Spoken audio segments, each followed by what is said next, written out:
Hey guys, welcome back to the channel. So we got a really good one today. Actually, it's a good one, but I'm also not that happy with it. Essentially, this customer took this car to a shop. They tried doing brakes on it, and essentially what happened is they broke one of the lug nuts. It's this one right here, as you guys can see.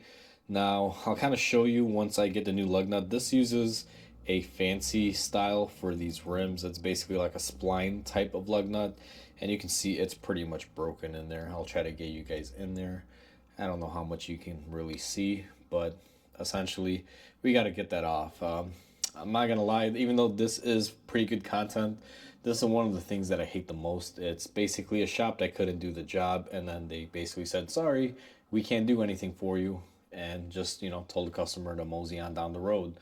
So I'm going to get you guys set up, and what we're going to be doing here is we're going to just be torching this.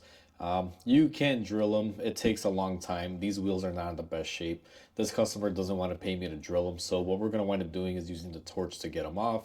It is going to probably, sacrifice the finish on the wheel a little bit, but like I said, this wheel's already in rough shape, and they just want to get it removed quickly so we can get to the brakes and get the brake job done, because this thing really needs brakes. Okay guys, so what we're going to be doing here first essentially is we got to remove the rest of the lug nuts, the ones that are not broken. So like I said earlier, this car takes a special spline lug nut just because of the wheels. Basically, this is what it looks like. This is the special key they use to remove them. I'll show you the lug nut in detail once I get it. So first step of this process is to basically remove the ones that are intact. And essentially, that's what they look like. They're a spline drive.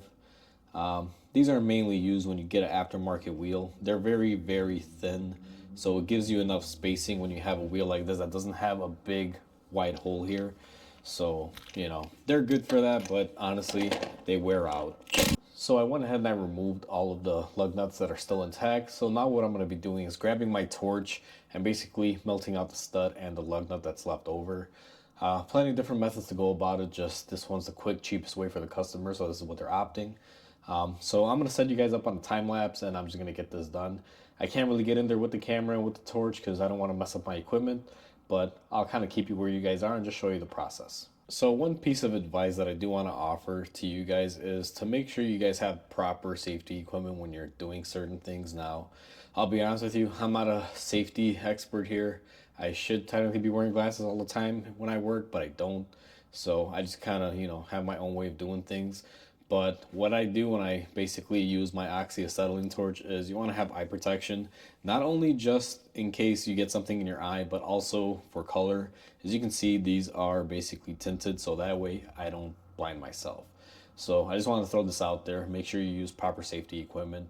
Like I said, I'm not the best safety expert out there, but I tend to, cover the bases when I have to. So let's get this started.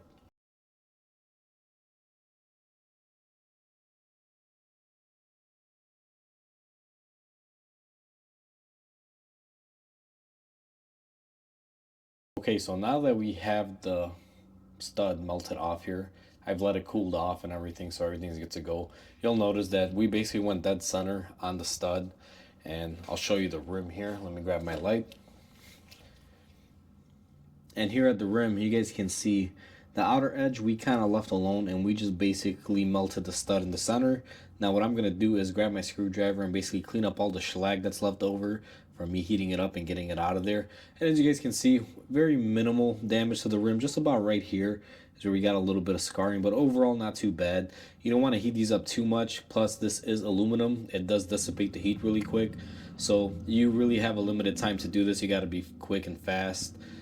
So essentially that's the aftermath of that, and that's how you get a wheel off that basically has a broken lug nut. Alright guys, so that's essentially the basics of how to get a wheel off with a broken lug nut. Now I know a lot of you are not going to have an oxyacetylene setup. Now I am in a shop, so I do have the equipment. If you don't have the equipment, they do make some sockets that can try to remove it, but in reality, those don't typically work all that great. Two methods that I would use, like I said, is torching would be number one. If the wheel doesn't really matter, if you don't mind doing a little bit of heating on it and possibly ruining the finish a little bit.